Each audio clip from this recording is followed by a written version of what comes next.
আজকে একদম নতুন একটা ভিডিও নিয়ে চলে এসেছি তোমাদের জন্য। তোমরা এতক্ষণে বুঝতেই পেরেছো যে আজকে কিসের ভিডিও নিয়ে চলে এসেছি। হ্যালো বন্ধুরা, তোমরা সবাই কেমন আছো? আশা করি তোমরা বেশ ভালোই আছো। আমিও বেশ ভালোই আছি। তাহলে এতক্ষণে তোমরা নিশ্চয়ই বুঝে গেছো আমি আজকে হ্যান্ড এমব্রয়ডারি রিং তোমাদের সাথে শেয়ার করব। পুরো সেলাই থেকে একদম রিংটা কিভাবে সেট করব পুরোটা ভিডিওই আজ তোমাদের সাথে শেয়ার করব। তাই কিন্তু আজকে ভিডিওটা একটু বড় হবে বন্ধুরা। আশা করব তোমরা সবাই আমার পাশে থাকবে এবং ভিডিওটা শেষ পর্যন্ত দেখবে। রিং বানানোর জন্য প্রথমে কিন্তু আমি একটা সার্কেল করে নিয়েছিলাম পেন্সিল দিয়ে, আর তারপরে সার্কেলের মধ্যে আমি একটা ফুল প্রথমে ড্রয়িং করে নিয়েছি হিট ইরেজেবল পেন দিয়ে। তারপরে ওই ফুলটায় আমি আস্তে আস্তে করে সেলাই করা শুরু করলাম। প্রথমে সাটিন স্টিচ দিয়ে দেখো ফুলের ওপরের ভাগটা আমি সেলাই করে নিচ্ছি।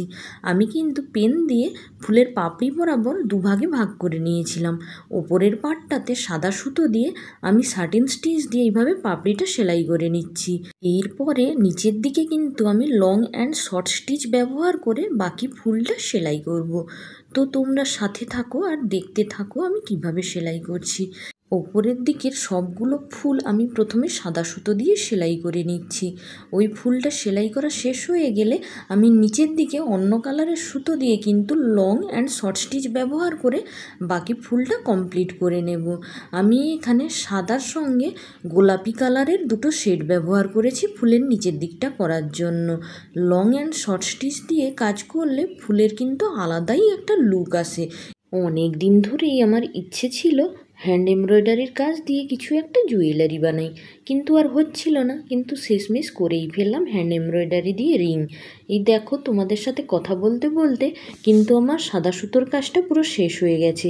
এরপরে আমি লং অ্যান্ড শর্ট স্টিচ ব্যবহার করে সাদা সুতোর নিচের দিকে গোলাপি সুতো দিয়ে কিছুটা ভরাট করে দিচ্ছি পাপড়িটা। এরপরে এই গোলাপি সুতোরই আর একটা শেড ব্যবহার করে আমি কিন্তু পাপড়ির নিচের দিকে যে সামান্য ফাঁকাটা দেখতে পাচ্ছ সেটাও ভরাট করে দেবো। কোনো কাজ করতে শুরু করলে কি কালারের সুতো দিয়ে কাজ করব, তার কালার কম্বিনেশনটা কি করব, ওটা ভাবতে ভাবতেই প্রায় 1.5-2 ঘন্টা কেটে যায়। কেননা অনেক সময় ভাবি এক, কিন্তু সেটা যথাযথভাবে হয় না। ভাবি যে এই কালারগুলো দিয়ে কাজ করলে হয়তো কাজটা খুবই ভালো হবে, কিন্তু যখন করতে শুরু করি তখন দেখি যে একদম কালারটা হয়তো ফুটছে না। তাই জন্যই অনেকটা সময় লেগে যায় ঠিক কালার কম্বিনেশানটা সিলেক্ট করার জন্য।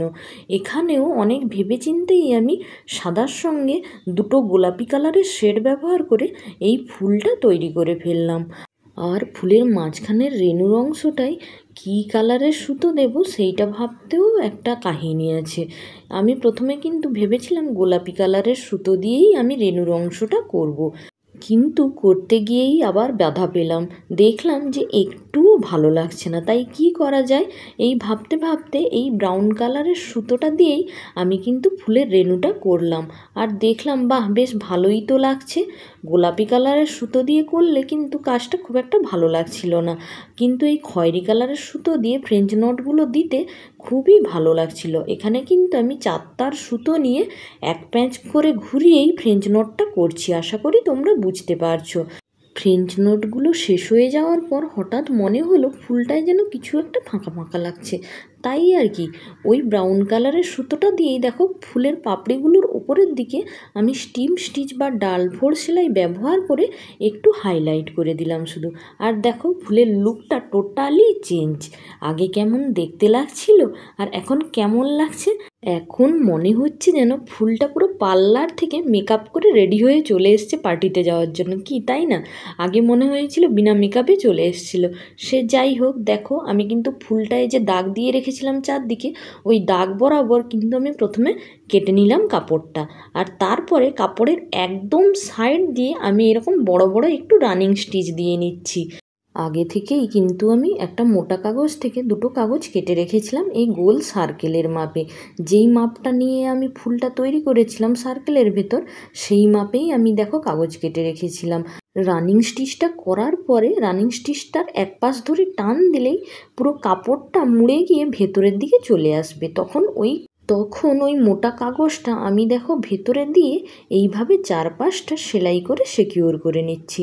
চারপাশটা ভালো করে সেলাই করা হয়ে গেলে দেখো আমাদের কাজ প্রায় অর্ধেকটা রেডি হয়ে গেছে। এরপর আমি আরও একটা কাপড় কেটে নিচ্ছি, ওটাও ওই গোল করে একই মাপে দাগ দিয়ে রেখেছিলাম আগে থেকে। এবারে আমি ভালো করে ওই কাপড়টা কেটে নিচ্ছি একদম গোল করে। যদি একটু এদিক ওদিকে কাপড় বেরিয়ে থাকে তাহলে তোমরা কিন্তু পরে ভালো করে আবার কেটে নেবে একবার কাটা হয়ে যাওয়ার পরে। এরপরে B6000 আঠাটা ব্যবহার করে আমি এই যে কাপড়টা পেছনে ভালো করে আঠা দিয়ে লাগিয়ে দিলাম, যাতে সেলাইগুলো একদম বোঝা না যায়। এরপরে তো ডেকোরেশনের পালা, তাই না? এই যে দেখো আমার কাছে কিছু সিলভার কালারের এই বলগুলো আগে থেকে ছিল, ওগুলোই আমি কিন্তু আংটিটার চারপাশে ভালো করে সেলাই করে নিচ্ছি। দুটো দুটো করে বল একের পর এক আমি লাগিয়ে দিচ্ছিলাম, আর দেখতে কিন্তু খুবই সুন্দর হচ্ছিল। এগুলোকে যে কি বলে আমার ঠিক তা জানা নেই, দোকানে গিয়ে দেখাতেই ছবি ওরা দিয়েছিল। আর ঘুঙুরও নয়, ঘুঙুরগুলো তো আওয়াজ করে। তোমরা কি লক্ষ্য করেছো, আজ কিন্তু আমার মেয়ে আমাকে কাজে হেল্প করে দিচ্ছিল। মায়ের কষ্ট একদমই দেখতে পারে না, তাই না? যাই হোক, আঙুলে ভালো করে সেট করে নিয়ে কিভাবে লাগাতে হবে দেখে নিই। আমি যে দেখো পিছনে যে রিংটা সেট করে দিলাম। এরপরে ফাইনাল লুকটা দেখো তো কেমন হয়েছে। যদি পছন্দ হয় তাহলে পাশে থেকো বন্ধুরা।